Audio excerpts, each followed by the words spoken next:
Hi friends, welcome to கலை சமையல்.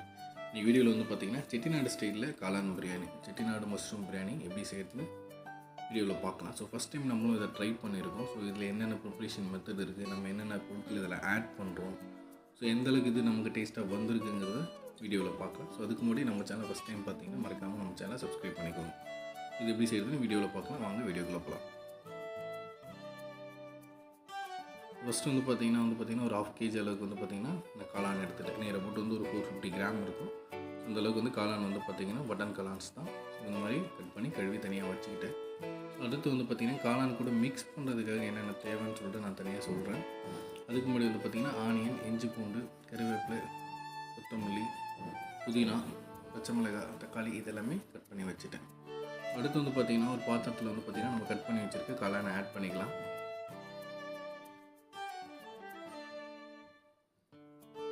அதில் வந்து பார்த்திங்கன்னா மஞ்சள் தூள் வந்து பார்த்திங்கன்னா ஒரு 2 ஸ்பூன் போட்டிருக்கிறேன். அடுத்து நறுக்கி வச்சுருக்கு கொத்தமல்லியும் புதினா தழையும் இதில் ஆட் பண்ணிக்கலாம். ஸோ இது எதுக்காக அப்படின்னு பார்த்தீங்கன்னா காளான் பிரியாணி ரொம்ப டேஸ்ட்டாக வரணும் அப்படின்றதுக்காக வந்து பார்த்திங்கன்னா ஃபஸ்ட்டு காளான் வந்து இந்த பொருள்லாம் ஆட் பண்ணி ஊற வச்சிடும்.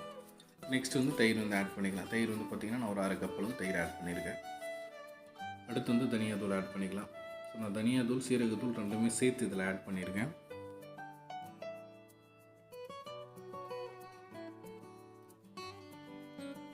சால்ட்டு தேவையான அளவுக்கு சால்ட் ஆட் பண்ணிக்கோங்க.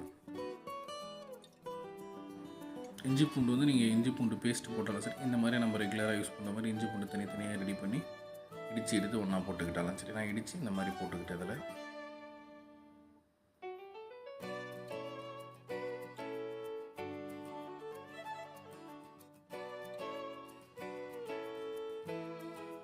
அடுத்து வந்து பார்த்திங்கன்னா மிளகாய் தூள் போட்டுக்கலாம். நான் பியூர் மிளகாய் தூள் போடலை. இதில் வந்து பார்த்திங்கன்னா குழம்பு மிளகாய் தூள் தான் ஆட் பண்ணிக்கலாம். உங்களுக்கு வேணால் நீங்கள் பியூர் மிளகாய் தூளும் ஆட் பண்ணிக்கலாம். அவ்வளோதான். இந்த இன்க்ரீடியன்ஸ் எல்லாமே இதில் ஆட் பண்ணி இந்த காளான் கூட வந்து பார்த்திங்கன்னா நல்லா மிக்ஸ்அப் ஆகிற மாதிரி கையிலே நல்லா பிசைஞ்சு விட்டுக்கோங்க. அடுத்து வந்து பார்த்திங்கன்னா ஆனியன் வந்து பார்த்திங்கன்னா கொஞ்சம் பொன்னிறமாக வரைக்கும் வதக்கி ஒரு பாத்திரத்துலேருந்து எடுத்து இதில் ஆட் பண்ணிக்கோங்க. கூடவே பெப்பர் பவுடரை ஆட் பண்ணிக்கோங்க. ஆட் பண்ணிட்டு திரும்ப ஒரு முறை இந்த காளான் கூட சேர்த்து நல்லா மிக்ஸ்அப் பண்ணிக்கலாம். ஸோ இந்த காளான் வந்து இந்த மாதிரி நம்ம ஒரு 1/2 மணி நேரத்துக்கு வந்து ரெடி பண்ணிவிட்டு பிரியாணி செய்கிறதுக்கு முன்னாடி ஊற வச்சிடணும். அரிசி ஊற வைக்கிற அதே டைம்லேயே இதையும் ரெடி பண்ணி ஊற வச்சிடணும். ஸோ என்னென்னு சொல்லிட்டு திரும்ப ஒரு முறை சொல்கிறேன். கொத்தமல்லி, புதினா தழை, பெப்பர் பவுட்ரு, மிளகு தூள், மஞ்சள் தூள், சீரகத்தூள், மிளகாய் தூள், தயிர் ஆட் பண்ணியிருக்கேன். வெங்காயத்தை வந்து வறுத்து இதில் போட்டிருக்கேன். இது எல்லாமே போட்டு நீங்கள் ஊற வச்சிடலாம். அவ்வளோதான். ரெடி பண்ணதாக இந்த மாதிரி அழகாக ரெடி பண்ணியாச்சு. இது வந்து ஒரு 1/2 hour ஊறட்டும். அதுக்கு நடுவில் வந்து பார்த்திங்கன்னா நம்ம தேங்காய் பால் எடுத்துக்கலாம். தேங்காய் பால் வந்து நீங்கள் நார்மலாகவே தேங்காய் துருவி எடுத்துக்கலாம். அதுலேருந்து பிசைஞ்சு தேங்காய் பால் எடுத்துக்கலாம். இல்லை மிக்சியில் போட்டு மிக்சிலேருந்து எடுத்தும் தேங்காய் பால் நீங்கள் எடுத்துக்கலாம். நான் தேங்காய் பால் ஒரு பவுல் எடுத்து வச்சுட்டேன். அடுத்து வந்து பார்த்திங்கன்னா குக்கர் வச்சுருக்கேன். குக்கரில் வந்து பார்த்திங்கன்னா நெய் ஆட் பண்ணியிருக்கேன். நெய் வந்து பார்த்திங்கன்னா ஒரு 4 ஸ்பூன் அளவுக்கு வந்து பார்த்திங்கன்னா நெய் ஆட் பண்ணிவிட்டேன். நெய் சூடாகிடுச்சு. அதுக்கப்புறம் வந்து பார்த்திங்கன்னா பிரியாணி இலை, அன்னாசிப்பூ, பட்டை, லவங்கம், ஒரு ஏலக்காய் இது எல்லாமே போட்டு கூடவே வந்து பார்த்திங்கன்னா கொஞ்சம் ஜீரகம் ஆட் பண்ணியாச்சு. ஸோ இதெல்லாம் எண்ணெயில் லைட்டாக பொரிஞ்சதுக்கப்புறம் வந்து பார்த்திங்கன்னா நம்ம பிரியாணிக்கு ரெடி பண்ணி வச்சுருக்க ஆனியனை திரும்ப ஒரு முறை ஆட் பண்ணிக்கலாம். அடுத்து கீரி வச்சுருக்க பச்சை மிளகாய் இதில் ஆட் பண்ணிடலாம். ஸோ இதெல்லாமே போட்டு சும்மா ஒரு ஒரு நிமிஷம் வந்து பார்த்திங்கன்னா அப்படியே லைட்டாக வறுத்து விடுங்க.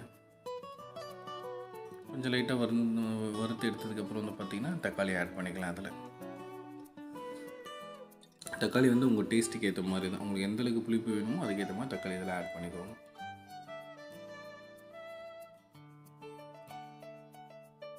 ஒரு 2 நிமிஷம் நல்லா தக்காளி வந்து பார்த்திங்கன்னா வதங்கி வர வரைக்கும் நல்லா வதக்கி விடுங்க. லைட்டாக சால்ட் ஆட் பண்ணிக்கோங்க. 1 நிமிஷம் வதங்கினதுக்கப்புறம் தக்காளி இந்த மாதிரி அழகாக வந்துடுச்சு. அதுக்கப்புறம் நம்ம ரெடி பண்ணி வச்சுருக்கு அந்த காளான் இருக்குல்லையே. ஸோ காளான் வந்து ஒரு 1/2 hour நம்ம நல்லா ஊற வச்சுருக்கோம். அது எல்லாமே போட்டு அதை எடுத்து இது குக்கரில் ஆட் பண்ணிக்கலாம்.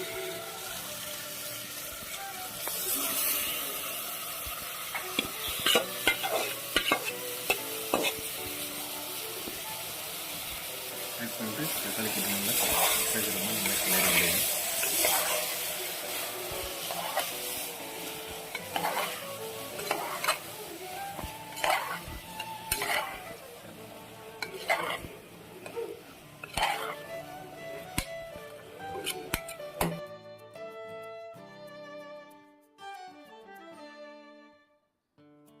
ஒரு 2 நிமிஷம் கழித்து வந்து பார்த்திங்கன்னா கொதிச்சு வந்ததுக்கப்புறம் ரெடி பண்ணி வச்சுருக்க தேங்காய் பால் இதில் ஆட் பண்ணிக்கலாம். தேங்காய் பால் வந்து பார்த்திங்கன்னா ஒரு 3/4 பவுல் அளவுக்கு நீங்கள் எடுத்துருக்கீங்க. நீங்கள் 1 கப்பு வேணுனாலும் நீங்கள் ஆட் பண்ணிக்கலாம்.